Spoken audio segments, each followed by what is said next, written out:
que viene con un centro que es la trombolisis, ¿no? Que es el manejo también de la duda, ¿ya? Entonces hablemos de la hemorragia intracerebral espontánea. Es muy prevalente, mucha incidencia a nivel mundial, ¿no? El otro es de que, bueno, se menciona que la hemorragia es aproximadamente un 15% y el 80% infarto cerebral, pero en algunos lugares, como en nuestro centro, tenemos un 25% de hemorragias, 75% de infartos. La razón puede ser que hay mayor tendencia de hemorragias porque hay una especie de sesgo a que vienen los pacientes con hemorragias a operarse, ¿no? O sea, vienen per se derivados sabiendo que tienen hemorragias, ¿no?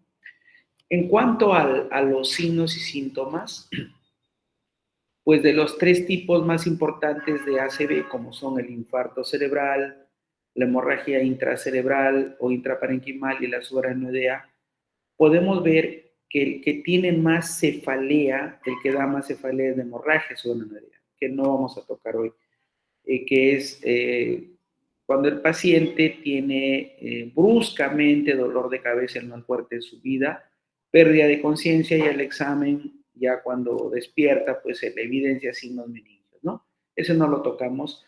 La hemorragia intracerebral, hay también dolor de cabeza, miren. Y en el infarto cerebral hay menos dolor de cabeza. Los vómitos también son frecuentes, ¿no? Aquí comparativamente cefalea, vómitos, ¿no?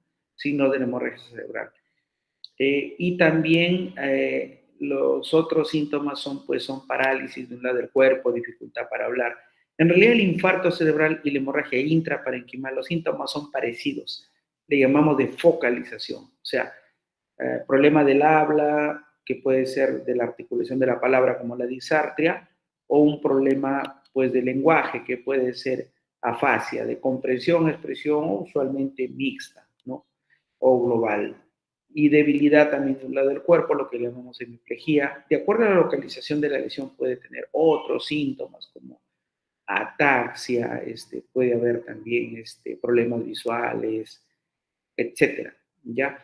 Pero depende mucho de la localización. Reitero, el infarto y la hemorragia tienen los mismos síntomas de focalización, pero la diferencia en términos clínicos de síntomas es que la hemorragia tiene cefalea y trastorno de conciencia, más que la isquemia o infarto cerebral, ¿ya? Ese término grave en hemorragia es sinónimo, pues, de mayor que cefalea o trastorno en conciencia, específicamente del nivel de conciencia, como lo es somnoliento, estupor, coma, ¿no?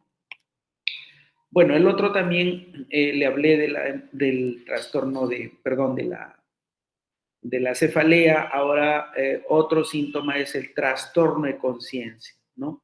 En la hemorragia intraparenquimal no se da tan agudo, sino ya al segundo día, ¿no? Lentamente va haciendo. Pero en la subaracnoidea, que no es el caso, eso sí es brusco, en el mismo momento, ¿no? En general, la característica de los síntomas de la ACV en general es que son de inicio brusco, súbito, ¿no? ¿Cómo se clasifica la hemorragia intracerebral espontánea? En primaria y secundaria. La primaria es, pues, cuando se debe a hipertensión arterial o angiopatía amiloide, ¿no?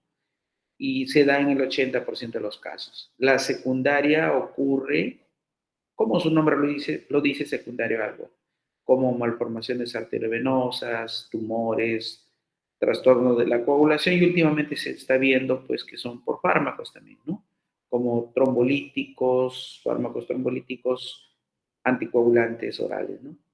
Y esto, bueno, es un llamado a la acción para seleccionar bien a los pacientes, para disminuir el riesgo de sangrados intracerebrales producto de fármacos, ¿no?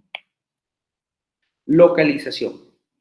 Puede ser en cualquier lugar en realidad, pero lo más frecuente es que sean subcorticales, por ejemplo en el B, tenemos en el putamen, en el C en el tálamo, en el D en el puente y en el E en el cerebelo.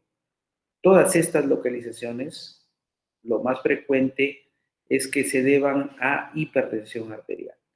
Y en el A es lobar, más o menos es como una frontoparietal, ¿no?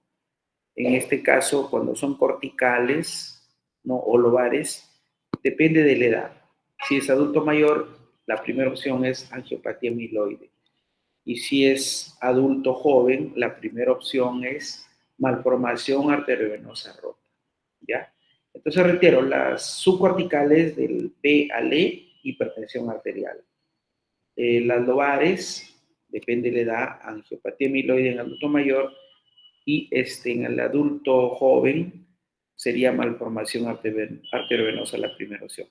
Sin embargo, pues son términos, pues no sugerentes, ¿no? Pero ya el diagnóstico final se hace con otros exámenes que vamos a ver luego, ¿no? Bueno, hay scores para la hemorragia intracerebral, son scores de muerte al mes. O sea, de acuerdo a mayor puntaje, mayor riesgo, probabilidad de muerte al mes del paciente. Todo score tiene una razón y evalúa el riesgo de algo, en este caso de la muerte, ¿no? El ICH score evalúa el Glasgow, el volumen de la hemorragia, mayor o igual a 30 o menor de 30, si hay hemorragia intraventricular o no. Si hay infratentorial o no, y le da mayor o igual de 80. El Glasgow es como leve, moderado y severo, ¿no? Ahí están los puntajes: 0 en el Glasgow de 13 a 15, 1, 5 a 12, 2 de 3 a 4, y así. Si el volumen es mayor o igual a 30, un punto; si es menor, 0. Si hay hemorragia ventricular o tiene infratentorial, sangrado, es 1, y si no, 0, 0. Edad mayor o igual de 80, 1, menor de 80, 0. ¿No? Entonces, este es un score que se debe hacer a todos los pacientes al ingreso, y pues a mayor puntaje, mayor riesgo de muerte al mes. A punto de que el tener 5 significa prácticamente casi 100% de muerte al mes. Tener 6, bueno, y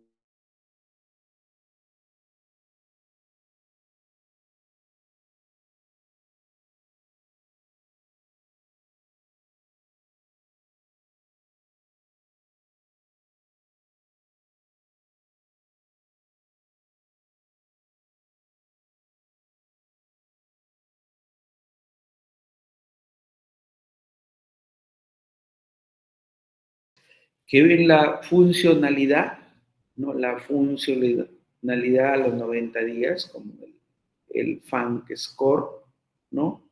Y esto es muy parecido, simplemente le agrega estados cognitivos previos, ¿no? Básicamente son algo que, que son nuevos y recién están en un proceso, ¿no?, de implementación.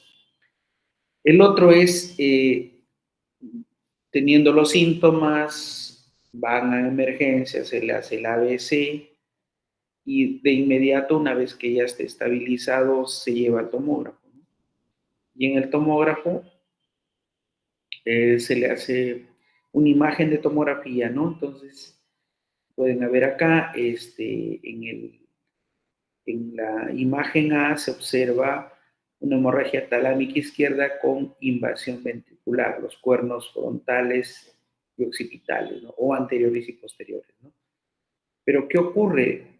El hematoma sigue sangrando, o sea que no es un evento monofásico, sino es un continuo. Y miren, en el B ha sangrado tanto, tanto, tanto, que ha producido efecto de masa grande, hidrocefalia, y el paciente pues se puede morir por enclavamiento. Esto ocurrió a las 6 horas, miren, esto puede darse, por lo tanto hay que estar atentos en la evaluación clínica y la posibilidad de algún tratamiento quirúrgico o intensivo. Bueno, acá también le hicieron una imagen a la hora. Arriba es un paciente, miren, una pequeña hemorragia en el putamen izquierdo, y cómo va creciendo en el transcurso de las horas, ¿no? En la parte inferior son pequeñas hemorragias que también, con invasión a los ventrículos, que se ve que van creciendo en el transcurso de las horas, ¿no?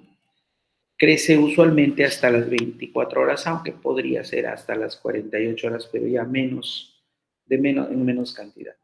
Como esto crece, es un continuum, hay unos signos predictores del crecimiento del hematoma, como el signo de la mancha o spot sign, ¿no? Pueden ver en el A una hemorragia en el putamen izquierdo, ¿no? B, C y D son, el B y C son imágenes con contraste, el A y el D no. Y bueno, en estas imágenes de B y C contrastadas se pueden ver una manchita periférica a la lesión en ambos, su presencia o no, ¿no? Si hay presencia es predictor de gran crecimiento del hematoma. Como pueden ver en el D, está mucho más grande.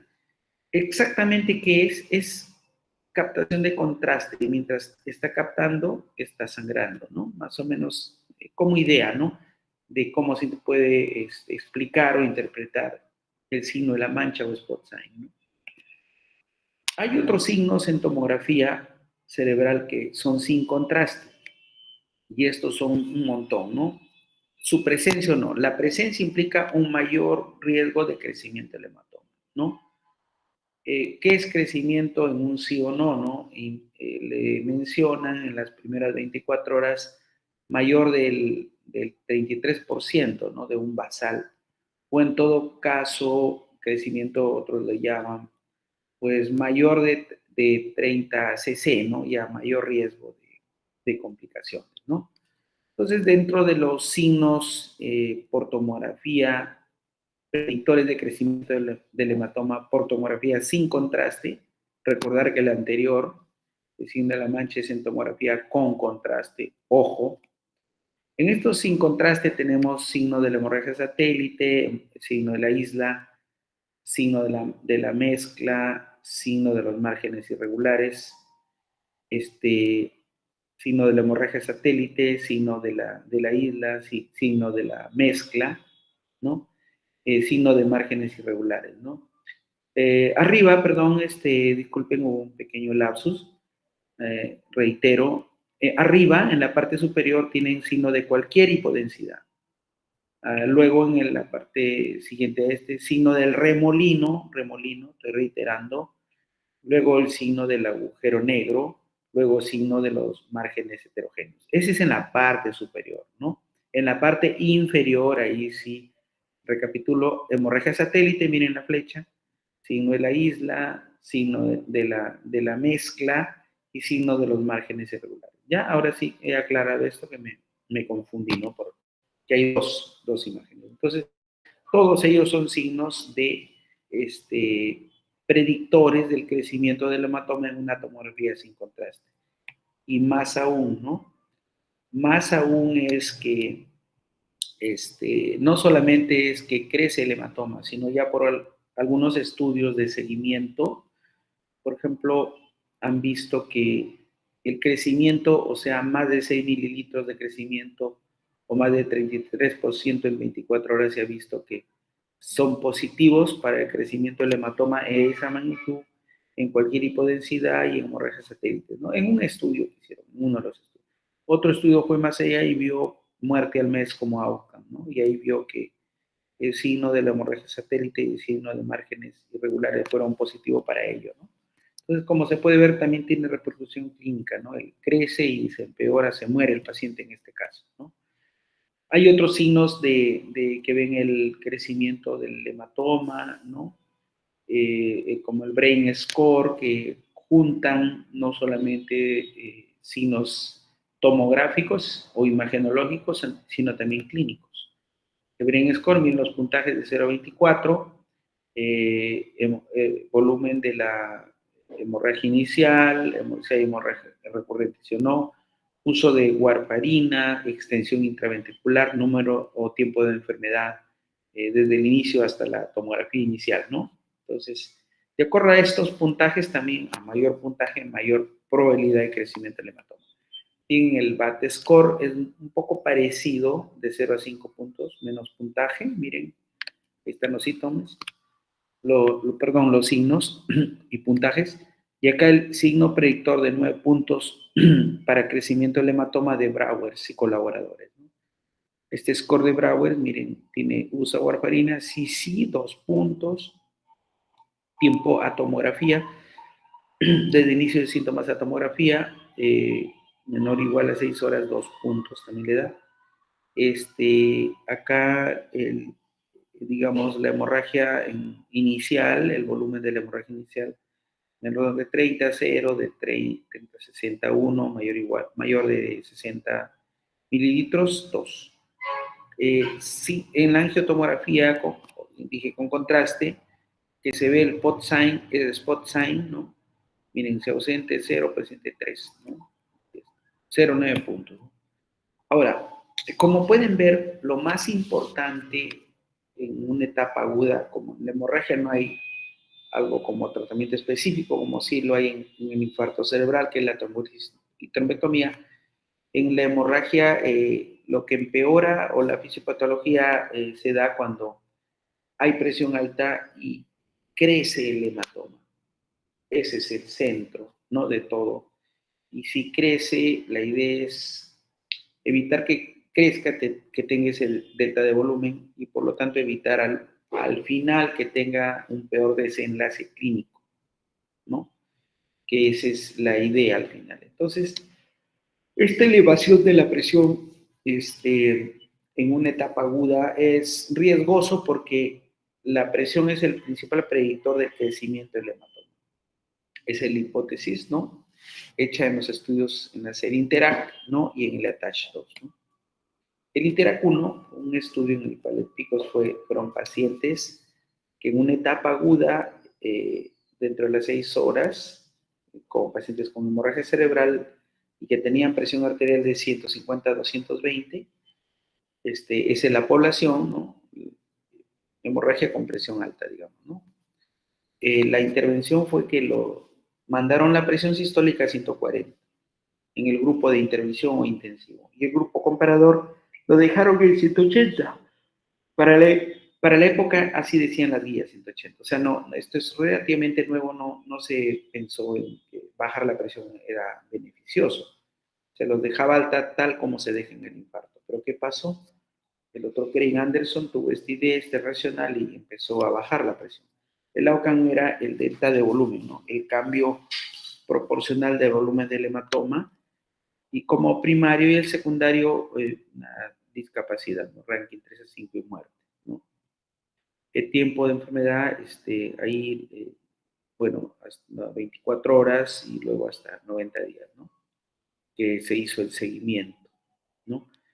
Entonces, es un ensayo clínico multicéntrico. Entonces, miren acá, lo que pueden ver, ya el outcome ya que fue significativo, ¿no?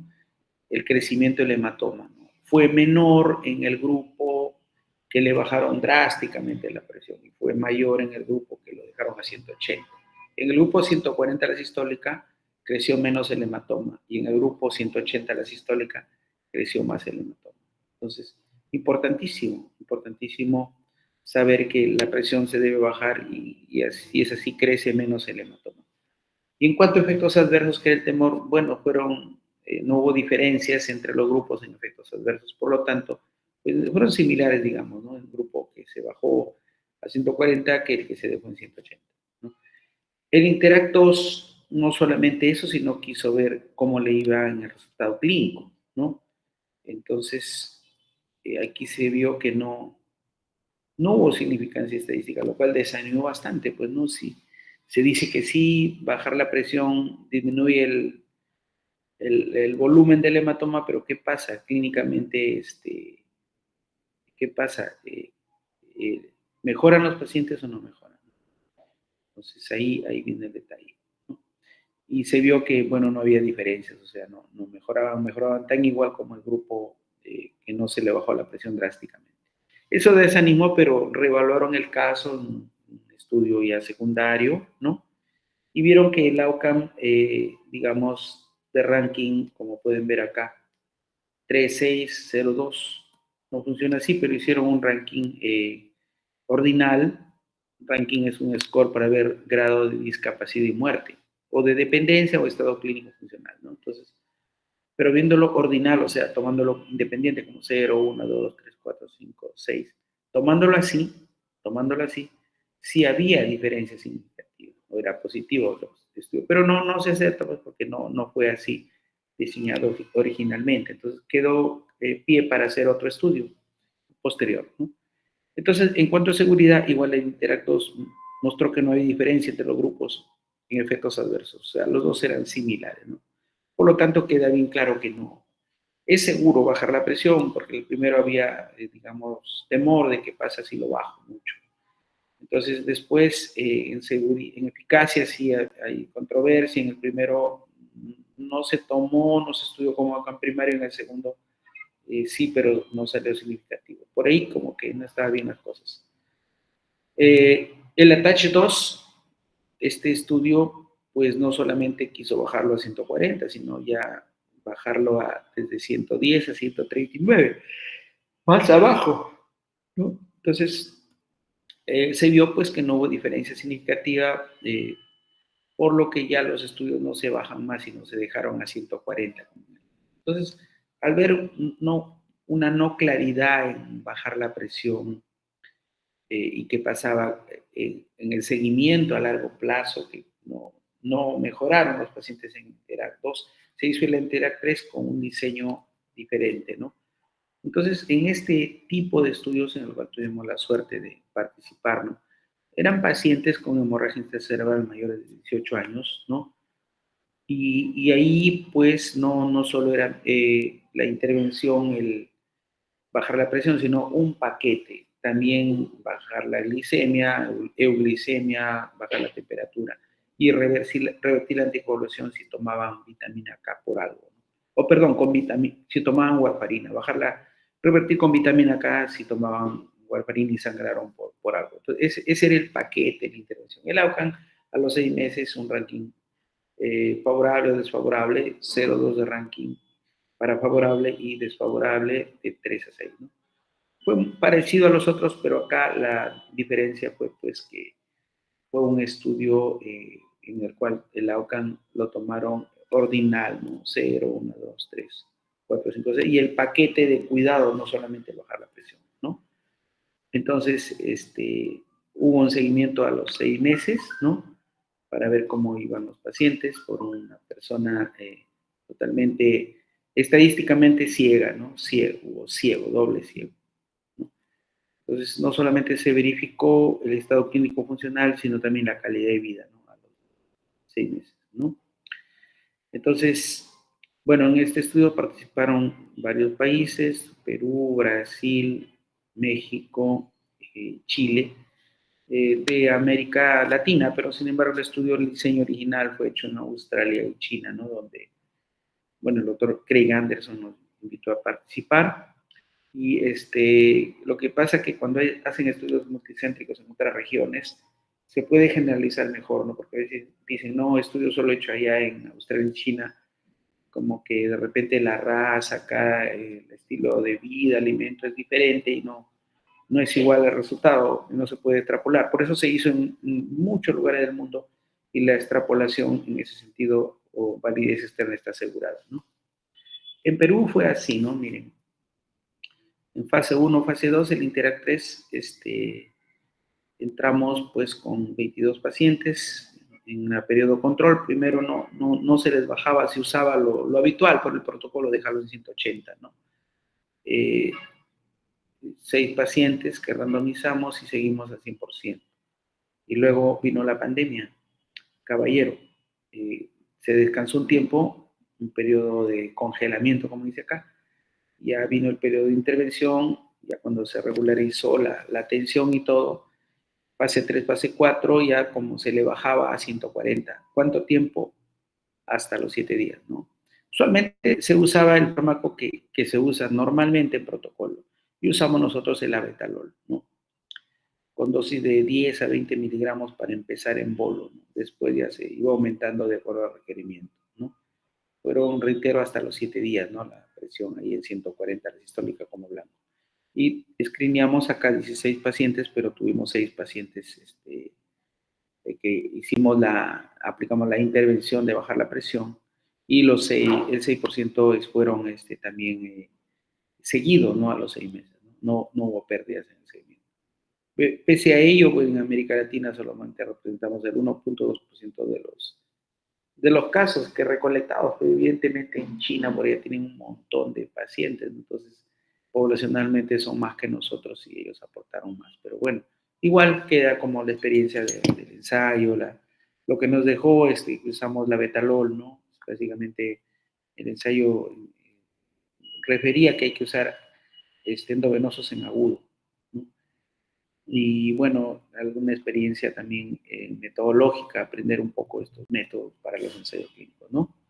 Entonces, podemos ver, nos llamó la atención que en otros países en general las hemorragias estaban en neurocirugía en más o menos 70% de los casos. Lo que ocurre acá es más están en neurología, como la mayoría son no quirúrgicas, ¿no? Profundas, están más en neurología, ¿no? Entonces acá pueden ver cómo fue las presiones, ¿no? Sistólicas se separaban, tanto el grupo que se le bajó la presión con respecto al que no, la diastólica también, también la glucosa y la temperatura, ¿no? Y acá este es el outcome. El outcome en realidad es lo clínico funcional a los 90 días, miren, ¿no? Cómo le iba, ¿no? Y acá podemos ver que sí hubo significancia estadística, el p-valor 0.017, ¿no? O sea, al grupo que se le bajó la presión a 140 tuvo mejor resultado clínico funcional a largo plazo, 3 a 6 meses, con relación al que no se le bajó a 140, sino se le dejó a 180, y además no solo dijimos que era presión, sino el hacer las otras variables fisiológicas, bajar la temperatura, etcétera, la glicemia, normoglicemia, ¿no? Entonces, eso porque en el mundo real se hace un paquete en las unidades de Ito, no solamente la presión, por eso se hizo así. Pero el estudio salió con significancia estadística solo para la presión, ¿no?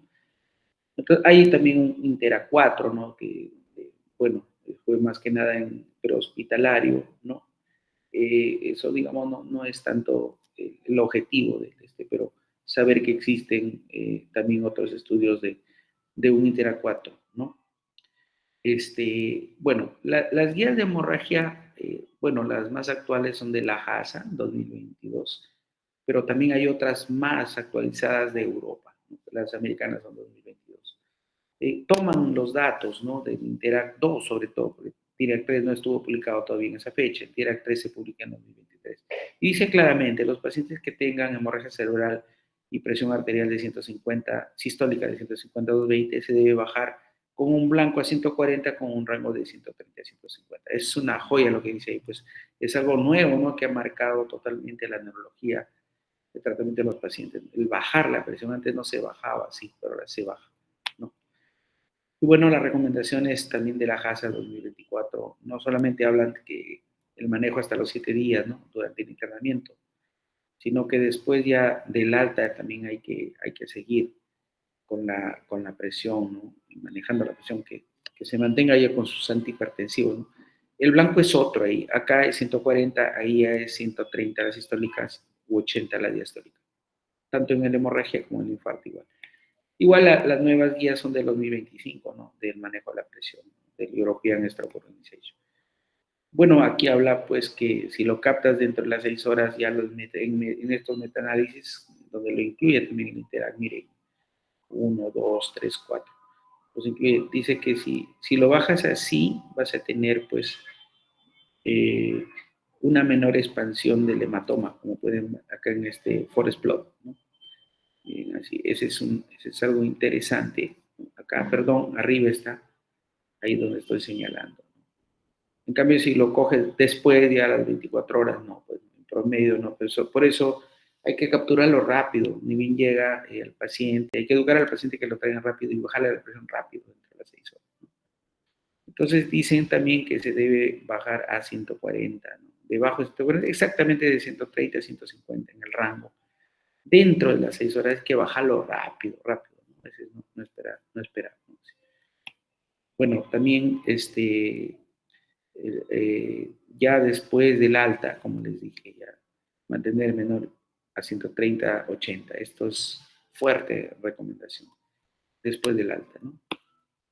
Bueno, ese es más o menos lo que había preparado. Les agrego que el centro es el bajar la presión, pero hay algunos casos de hemorragias cerebrales que requieren cirugías, ¿no? Por ejemplo, si tiene hidrocefalia, le pongo un catéter de derivación externa, hidrocefalia aguda. Si el volumen del hematoma es cerebeloso, más de 3 centímetros y el paciente se está deteriorando, le puedo hacer evacuación del hematoma. Si tiene una hemorragia grandaza que lo está enclavando, como decir, y no mejora con tratamiento médico, es como que fuera una hemorragia cerebral grave, ¿no? Puedo hacer una cranectomía descompresiva, ¿no? Y algunos otros, la cirugía no es tan, en este caso inicial, ¿no? Digamos, frecuente, ¿no? Pues es lo que les había presentado en la relación a hemorragia cerebral, ¿no?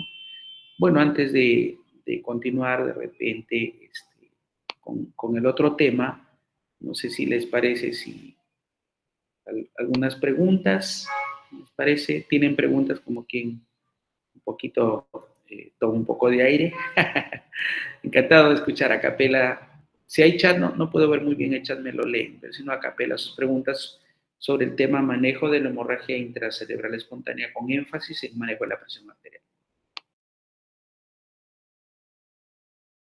Doctor, ¿por qué se sospechó que era importante bajar la presión arterial? No me quedó claro.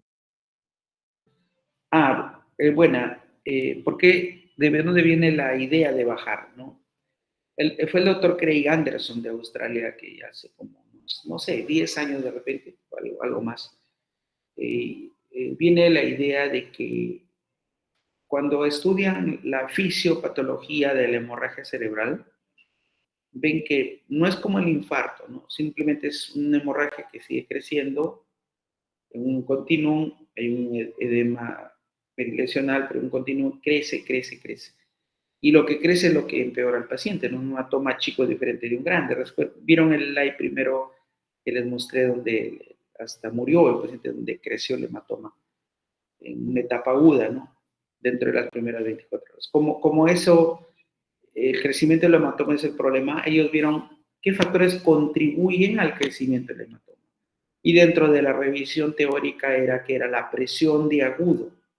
Cuando la presión está muy alta en agudo, o sea, es obvio también, ¿no? Una presión arterial alta va a hacer que crezca más tu hematoma, ¿no?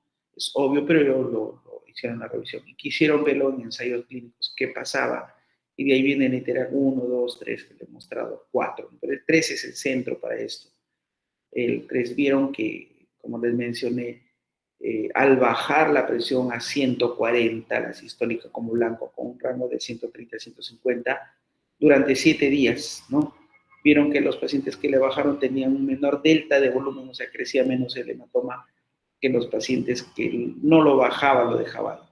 Y esto lo siguieron en el TERAC 3 a los 6 meses incluso, y vieron que a los pacientes que le bajaron la presión en el agudo y hasta los 7 días, les fue mejor que los que no le bajaron la presión. Eso más o menos es la razón de que se dieron cuenta que el bajar la presión era la voz para poder que los pacientes no empeoren tanto o que mejoren a largo plazo, ¿no? Más preguntas.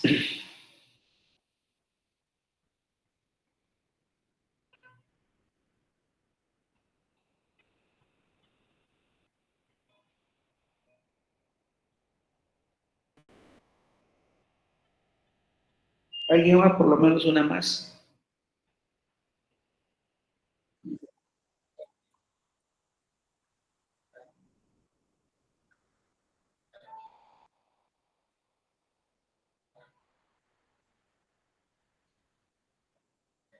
Ajá, buenas preguntas, claro.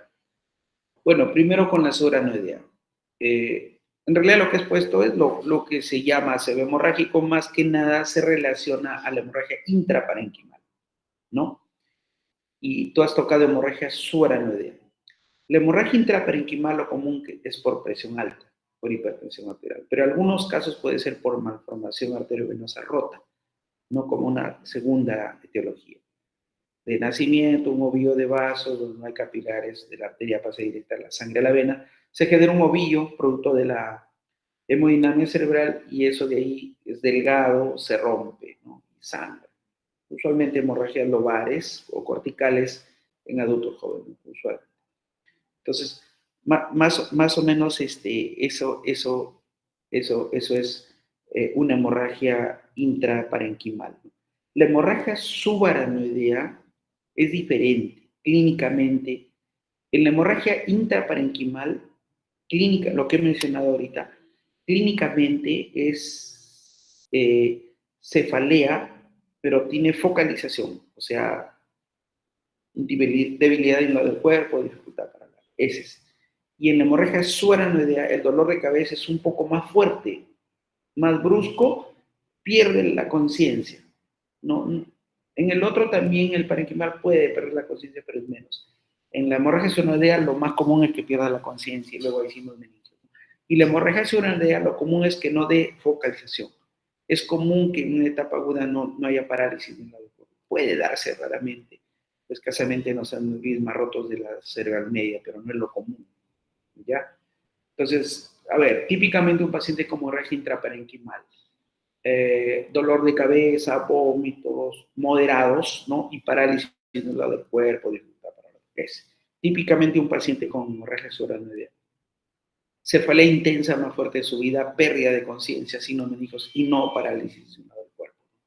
Ese es. Ahora, respecto al TEC, respecto al hematoma sudural o epidural, en primer lugar, lo común es que hay un antecedente de golpe, ¿no? Está diferenciado, ¿no? Pues, ¿no? Hubo accidente de tránsito, se cayó del segundo piso, eh, tuvo un TEC como antecedente, le da ya de per se un hematoma sudural o hematoma epidural. O sea, los anteriores, lo que hemos conversado, son hemorragias intracerebrales espontáneas y el hematoma sudural epidural se debe a hemorragias traumáticas, ¿no? A TEC.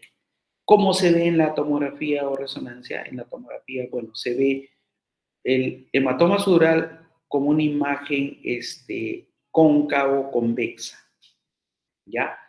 Y el hematoma epidural como una imagen biconvexa, ¿no? Ambas son obviamente pegadas al hueso, ¿no? A la corteza. Las hemorragias intraparenquimales son más profundas. Me olvidaba cómo se ve en la tomografía la subaranoidea, como un sangrado difuso dentro de los valles, ¿no? De los surcos, ¿no? Resumo. Hemorragia subaranoidea intraparenquimal. Diferencia clínica de lejos. De lejos, de lejos. La más fuerte en dolor es la subaranoidea. ¿Ya? Y en la TEC, el otro es básicamente debido a un golpe, ¿no? A un TEC. Bueno, tomamos un descansito, por favor, de 2 minutitos y seguimos. Sí, doctor, no se preocupe.